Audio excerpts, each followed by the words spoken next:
So hello everyone, welcome back to another video. তো শাকিব খানের কেরিয়ারে সর্বোচ্চ অনেক বড় বড় মাপের সিনেমা তার কেরিয়ারে আসবে এবং সে আমি যে সিনেমাটার কথা বলবো তার থেকেও অনেক বেস্ট বেস্ট সিনেমা সে দিয়েওছে। মানে বরবাদ, তুফান এই সিনেমাগুলো, এই বরবাদ, তাণ্ডব এই সিনেমাগুলো কিন্তু তুফানের থেকে কিন্তু অনেক ভালো cinema in terms of making, visual, action, যেরকম ভাবে তারা শুট করেছে সেইগুলো সবকিছু দিক থেকে। এবং রায়ান রাফি বাংলাদেশেও প্রপার শুটিং করে প্রপার ভাবে যে সিনেমাকে ভিজুয়ালি এত পরিষ্কার ভাবে নিয়ে আসা যায়, এত কিছু প্রোটোকল, এত কিছু ফ্রিকোয়েন্সি তারা সবকিছু প্রপার ভাবে মেনটেন করে যে নিয়ে আসা যায়, এটা কিন্তু সে একজন মানে কমার্শিয়াল পরিচালক হিসাবে কিন্তু সে একজন মানে দেখিয়ে দিল যে তার জন্য বাজেটের দরকার হয় না।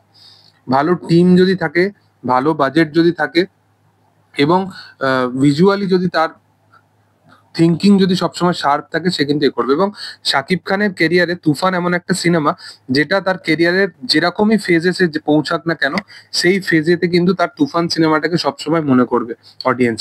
তুফান সিনেমাটা পার্সোনালি আমার খুব পছন্দের সিনেমা নয়, কিন্তু বাংলাদেশের অডিয়েন্সের খুব পছন্দের সিনেমা হয়েছিল তুফান।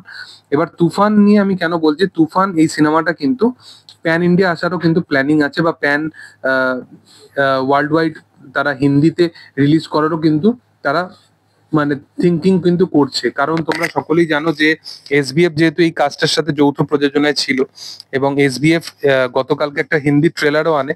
এবার সেটা কতটা কি কনফার্মেশন নাকি তারা কি কারণে আনছে সেটা আমার জানা নেই, তবে মূলত এই রিলেটেড এখনো পর্যন্ত আপডেট পাইনি যে তুফান হিন্দি রিলিজ হবে বা কি না হবে।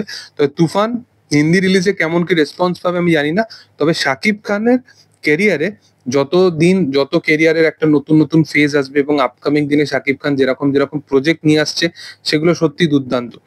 কিন্তু এই সবের ঊর্ধ্বে কিন্তু তুফান সিনেমাটা থেকেই যাবে। কারণটা হচ্ছে তুফান সেই সিনেমাগুলোর মধ্যে প্রথম একটা পদক্ষেপ ছিল যেটা বলতে পারো যে মেন স্ট্রিম ধারার ছবির যে এত রিস্ক নিয়ে বানানো যেতে পারে।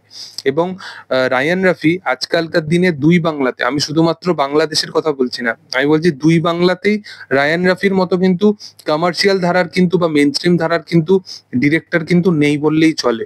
এবং যারা আছে, রাজ চক্রবর্তীর মতো পরিচালক আছে, কিন্তু তারা তো আর মেন স্ট্রিম ধারার সিনেমা বানায় না। কারণ রাজ চক্রবর্তী বলতে পারো ফাইনেস্ট একজন পরিচালক যে মেন স্ট্রিম ধারার সিনেমা বানাতে পারবে। মানে ওই সময় সে যেরকম যেরকম বলতে পারো রিমেক সিনেমাগুলোকেও যেভাবে কনভিন্সিং এর সাথে কম বাজেটের মধ্যে ভিজুয়ালি এত ভালো করে সে প্রেজেন্ট করতো, বাট রাজ চক্রবর্তী এখন মেন স্ট্রিম ধারার সিনেমা করছে না, তো তাকে আর ওই গিনতির মধ্যে নেওয়াও যায় না। বাট রায়ান রাফি, তাকে কিন্তু এখন সর্বোচ্চ উচ্চ স্তরে কিন্তু রাখা যেতে পারে কমার্শিয়াল ধারা বা মেন স্ট্রিম ধারা সিনেমাগুলোর মধ্যে। তাই জন্য জিদ্দার ইমিডিয়েট কিন্তু রায়ান রাফির প্রজেক্টটা কিন্তু করা উচিত। দেখার যে সেটা আপকামিং দিনে আগামী বছরে আমরা দেখতে পাই কিনা। তবে তোমাদের কি বক্তব্য এই বিষয়টার উপর সেটা তোমরা অবশ্যই কমেন্ট সেকশনে জানাতে পারো। এবং ভিডিও যদি ভালো লেগে থাকে অবশ্যই তোমরা লাইক করো, শেয়ার করো, সাবস্ক্রাইব করো চ্যানেলটাকে এবং পাশে থাকা বেল আইকনটা অবশ্যই প্রেস করে দিও। Thank you all, by.